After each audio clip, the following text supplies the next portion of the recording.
ഞങ്ങൾ തമ്മിൽ ഭീകരമായിട്ടുള്ള വഴക്കുകൾ ഉണ്ടായിട്ടുണ്ട്. ഞാൻ വേറെ ആരുമായിട്ടും വഴക്കുണ്ടാക്കാത്ത ലെവലിൽ ധ്യാനുമായിട്ട് വഴക്കുണ്ടാക്കിയിട്ടുണ്ട്. ധ്യാൻ ഒരു പക്ഷേ വേറെ ആരുമായിട്ടും വഴക്കുണ്ടാക്കാത്ത ലെവലിൽ അവൻ ഞാനുമായിട്ടും വഴക്കിട്ടിട്ടുണ്ട്.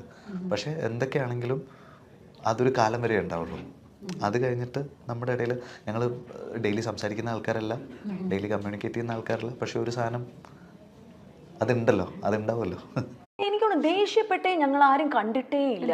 എന്നോട് മാത്രമേ ഞാൻ ജീവിതത്തിൽ പുള്ളി ദേഷ്യപ്പെട്ട് കണ്ടിട്ടുള്ളത് കുറച്ചാൾക്കാരല്ല, ഒരേ ഒരാൾ മിക്കവാറും ഞാൻ മാത്രമേ ഉണ്ടാവുള്ളൂ. ആണല്ലേ? കാരണം ഞാൻ പുള്ളിയുടെ എക്സ്ട്രീം ദേഷ്യം അടക്കം ഞാൻ കണ്ടിട്ടുണ്ട്. എങ്ങനെയാണ് ഭയങ്കര ദേഷ്യം വന്ന് എന്ത് ചെയ്യും, അടിക്കുക അങ്ങനെ? അല്ല, നല്ല വൃത്തികെട്ട ചീത്ത വാക്കുകൾ ഞാൻ ഒന്ന് രണ്ട് വേണം പുള്ളിയുടെ വാക്ക് ചിന്തിക്കാൻ പറ്റില്ല നമുക്ക്. പക്ഷെ എനിക്കത് കിട്ടിയപ്പോ എനിക്കൊരു സന്തോഷമായിരുന്നു. എന്റെ ഏട്ടൻ ഇങ്ങനെയൊക്കെ പറയുമല്ലോ, അങ്ങനെയെങ്കിലും ഒരാളൊന്ന് ഓപ്പൺ അപ്പ് ആവുമ്പോഴേ എന്തിനാ ഇതൊക്കെ നമ്മുടെ മനസ്സിലുള്ളിൻ്റെ ഉള്ളിൽ ഇതാക്കി വെക്കണം, ഒന്നും അടക്കി വെക്കേണ്ട കാര്യമില്ല. അപ്പൊ ആ രീതിയിൽ എൻ്റെ ഒരു ഏട്ടൻ്റെ ഒരു തുറന്നു പറച്ചിൽ അല്ലെങ്കിൽ തുറന്നും ചീത്ത പറയുന്നത് എനിക്ക് അന്ന് ഞാൻ സന്തോഷത്തോടെ കടന്നു തുടങ്ങിയത്.